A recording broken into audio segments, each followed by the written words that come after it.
अखेर मुंबई महापालिकेच्या रुग्णालयांना औषध पुरवठा होणार. पेमेंट प्रक्रिया पूर्ण झाल्यामुळे पुरवठादारांचा निर्णय.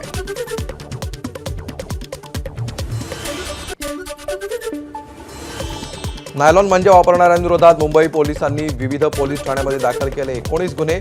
काही लोकांना केली अटक. 35,350 रुपयांचा नायलॉन मांजा आणि संबंधित साहित्य केले जप्त.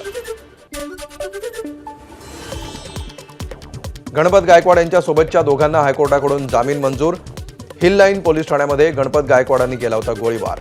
घटनेच्या वर्षभरानंतर चालक रणजित यादव आणि संदीप सरवणकर यांना जामीन मंजूर.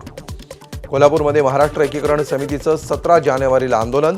सीमा प्रश्न सोडवण्याच्या मागणीसाठी कोल्हापूर जिल्हाधिकारी कार्यालयासमोर आंदोलन करत महाराष्ट्र सरकारचं वेधणार लक्ष.